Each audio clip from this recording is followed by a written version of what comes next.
Bagi anak-anak Miss yang ada di rumah, ambil sikap berdoa. Miss akan pimpin di dalam doa. Terima kasih Tuhan atas kasih dan penyertaan-Mu. Kami akan belajar dari materi pembelajaran kami hari ini. Berikan kami kebijaksanaan dan roh pengertian, agar kami memahami setiap materi kami dari awal hingga akhir. Tuhan yang memberkati. Dalam nama Tuhan Yesus kami telah berdoa. Amin. Kompetensi inti 1. Menghargai dan menghayati ajaran agama yang dianutnya. 2. Menghargai dan menghayati perilaku jujur, disiplin, tanggung jawab, peduli, santun, percaya diri, dan alam dalam jangkauan pergaulan dan keberadaannya. 3. Memahami dan menerapkan pengetahuan. 4. Mengolah, menyaji, dan menalar dalam ranah konkret.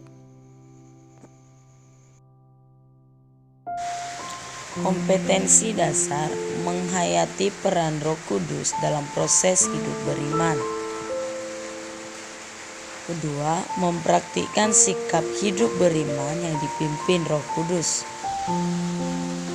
Indikator pembelajaran: siswa memahami bahwa Roh Kudus adalah wujud kehadiran Allah dalam cara lain yang khusus setelah Tuhan Yesus naik ke surga. 2. Siswa menyebutkan contoh-contoh peran Roh Kudus dalam gereja perdana. Tujuan pembelajaran: siswa memahami bahwa Roh Kudus adalah wujud kehadiran Allah dalam cara lain yang khusus setelah Tuhan Yesus naik ke surga. Materi pembelajaran kita hari ini yaitu Roh Kudus penopang hidup orang beriman.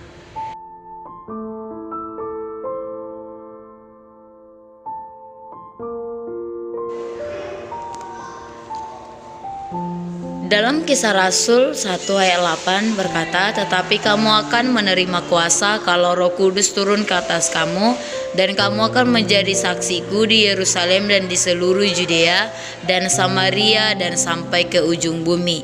Nah, dalam ayat ini mengajarkan kita untuk menjadi penyaksi atau pemberita kebenaran firman Tuhan. Nah, kita akan berbicara dan membahas tentang siapakah sebenarnya Roh Kudus itu.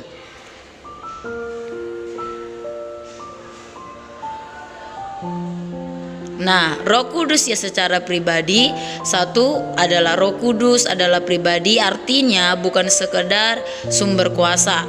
Yang kedua, Roh Kudus adalah Allah, artinya oknum dari Allah Tritunggal. Dan dikatakan lagi Roh Kudus diam di dalam kita, berarti tubuh kita adalah baiknya dan untuk memuliakannya.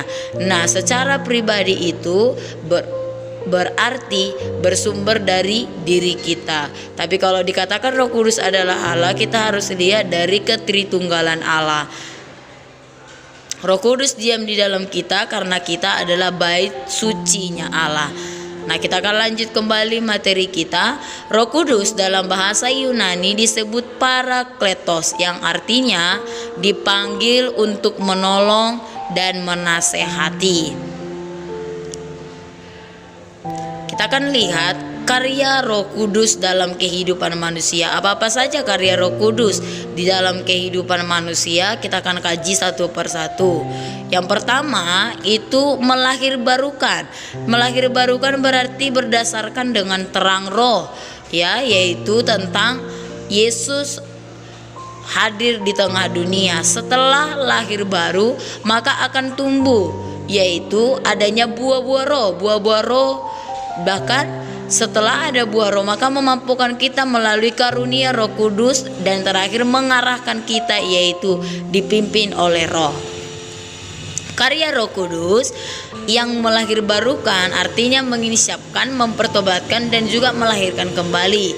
Yang kedua, karya Roh Kudus yang mengarahkan artinya memimpin, menguatkan, dan juga mengajar. Dan karya Roh Kudus yang menumbuhkan artinya memperbaharui, mengubahkan, serta menyucikan. Sedangkan karya Roh Kudus yang memampukan itu artinya memberi kuasa, keterbebanan, dan karunia untuk kita melayani. Nah, kita akan lanjutkan kembali bagaimana yang dimaksud dengan karunia Roh Kudus di dalam Alkitab. Maka kita akan perhatikan karunia Roh Kudus berdasarkan Alkitab. Yang pertama dalam Yesaya 11 ayat 2, karunia itu adalah hikmat, pengertian, nasihat dan keperkasaan, pengenalan dan juga takut akan Tuhan. Itu berdasarkan Yesaya 11 ayat 2. Sedangkan 1 Korintus 12 ayat 6 sampai 11 berkata bahwa karunia itu adalah berkata dengan hikmat, berkata dengan pengetahuan, iman, menyembuhkan dan juga mujizat bernubuat, membedakan bermacam roh, berkata-kata dengan bahasa roh dan juga menafsirkan dalam bahasa roh. Dari kedua tersebut kita bisa melihat dalam Alkitab perbedaan antara karunia Roh Kudus. Tuhan Yesus menjanjikan Roh Kudus ke dalam dunia. Nah, kita bisa lihat di dalam Yohanes 14 ayat 26, tetapi penghibur yaitu Roh Kudus yang akan diutus oleh Bapa dalam namaku, dialah yang akan mengajarkan segala sesuatu kepadamu dan akan mengingatkan kamu akan semua yang telah kukatakan kepadamu. Dari hal ini kita bisa melihat Allah menjanjikan Roh Kudus supaya menjadi penghibur bagi setiap umat.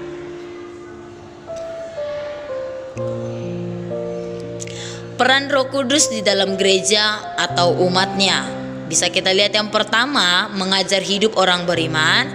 Yang kedua, memberikan kekuatan dan juga semangat baru.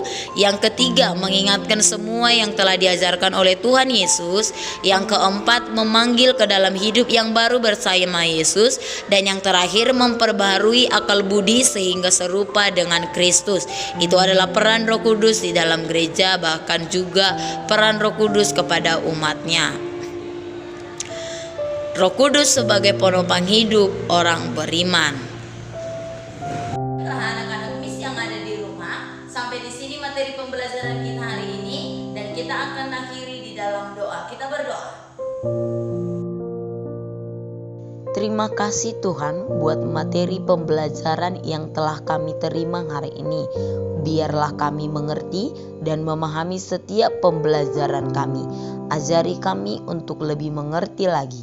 Di dalam nama Tuhan Yesus Kristus kami telah berdoa. Amin.